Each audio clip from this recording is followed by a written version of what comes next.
நம்மளோட மொபைலில் camera app இருக்கும். ஸோ அந்த கேமராவில் நாம் வந்து கிளிக் பண்ணோம்னா டிக் அப்படின்னு சொல்லிட்டு ஒரு சவுண்ட் வரும், ஷட்டர் சவுண்ட் இல்லையா? ஸோ அதை நம்ம எல்லாருமே கேட்டிருப்போம். பட் கேமராவில் ஷட்டருங்கிற ஒரு சிஸ்டமே கிடையாது. அதாவது மொபைலில் இருக்கக்கூடிய கேமராவில் ஷட்டர் சிஸ்டமே கிடையாது. ஆனால் ஏன் அது அங்கே இருக்கணும்? சரி, ஓகே. நோட்ஸ் ஆப் பார்த்துருப்போம். அதோட லோகோ எப்படி இருக்கும்? எல்லோ ரூல்டு கலரோ, எல்லோ ரூல்டு பேப்பரோ இல்லை ஒயிட் ரூல்டு பேப்பரோ ப்ரெசென்ட் ஆகிருக்கும். ஆனால் உள்ளே போய் பார்த்தா பிளாங்கான ஒரு empty space, empty page, empty interface தான் நமக்கு வந்து விசிபிள் ஆகும். அதில் நம்ம டைப் பண்ணி சேவ் பண்ணிக்கலாம். பட் ஆனால் ஏன் அப்படி அதை வைக்கணும்?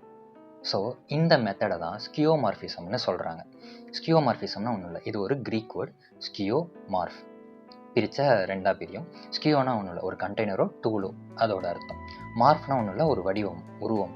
ஸோ ஒரு கண்டெய்னரோ ஒரு டூலோட வடிவத்தில் ஒன்று ப்ரொவைட் பண்ணுறதை தான், அந்த மெத்தட் பேர் தான் ஸ்கியோமார்ஃபிசம் அப்படின்னு சொல்லுவாங்க. அந்த கேரக்டரை ஸ்கியோமார்ஃபிசம் அப்படின்னு சொல்லுவாங்க. இன்னும் சிம்பிளாக சொல்லணும்னா, புதுசாக ஒரு திங் வருது, அந்த திங்கில் பழைய திங்கோட ஏதோ ஒரு ரெஃபரன்ஸோ இல்லை ஏதோ ஒரு கேரக்டரோ அதில் ப்ரெசென்ட் ஆயிருந்ததுன்னா அதை வந்து ஸ்கியோமார்ஃபிசம் அப்படின்னு சொல்லுவாங்க. சரி, ஓகே. இந்த ஸ்கியோமார்ஃபிசம் இப்போ தான் ஸ்டார்ட் ஆச்சா அப்படின்னு பார்த்தா கிடையாது. இது பல ஆயிரம் ஆண்டுகளுக்கு முன்னாடியே பாட்டரிஸ் செய்வாங்க இல்லையா?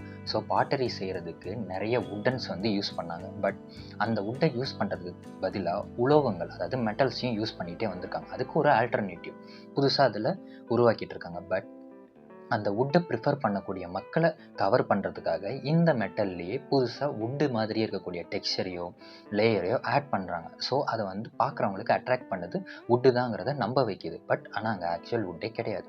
பட் ஈவன் அந்த ஃபீல் இருக்கிறதுனால நாம் அதோட கனெக்ட் ஆகி வாங்க ஆரம்பிச்சிடும். ஸோ அப்படியே ஃபாஸ்ட் ஃபார்வர்ட் பண்ணிவிட்டு இப்போ இருக்கக்கூடிய கரண்ட் டெக்னாலஜிக்கு வரப்போ நாம் சிம்பிளாக ஒரு எக்ஸாம்பிள் எடுத்துக்கோன்னா, நம்ம மொபைலோ கம்ப்யூட்டரோ எடுத்துக்கலாம். சேவ்னு ஒரு ஆப்ஷன் இருக்கும். அதில் ஒரு சிம்பிள் பார்த்துருப்போம். இந்த சிம்பிள் வேறு ஒன்றுமே கிடையாது, ஃப்ளாப்பி டிஸ்க். ஸோ ஆனால் இப்போ இது யூஸில் கிடையாது. பட் இருந்தாலும் அதை வந்து இதை பார்க்குறப்போ ஞாபகம், இது எதுக்காக? ஏதாச்சும் ஒன்று ஸ்டோர் பண்ணிக்கிறது. ஸோ சேவ் பண்ணிக்கிறதுக்காக இந்த ஃப்ளாப்பி டிஸ்க்கை முதல்ல சிஸ்டமில் யூஸ் பண்ணியிருக்காங்க. ஸோ அது இன்ன வரைக்கும் அதே நடைமுறையில் இருந்துகிட்டே இருக்குது. பட் ஆனால் ஃப்ளாப்பி டிஸ்க்குங்கிறது ஒன்று இப்போ கிடையாது. சரி, ஓகே. அதே மாதிரி கிளாக் இருக்கும். கிளாக்கில் அந்த சவுண்ட் எஃபெக்ட்ஸ் இன்னமும் ப்ரெசென்ட் ஆகிருக்கும். பட் ஆனால் உள்ள அந்த மாதிரி எந்த ஒரு சிஸ்டமுமே கிடையாது. ஜஸ்ட் இந்த டிக் டிக் அதுக்கு ஏற்படுத்தக்கூடிய சவுண்ட் வந்து நம்ம மொபைலில் எதுவுமே கிடையாது. அந்த ஒர்க்கிங் கண்டிஷன் மெக்கானிசம் எதுவுமே கிடையாது. ஈவன் மொபைல் எடுத்துக்கலாம்.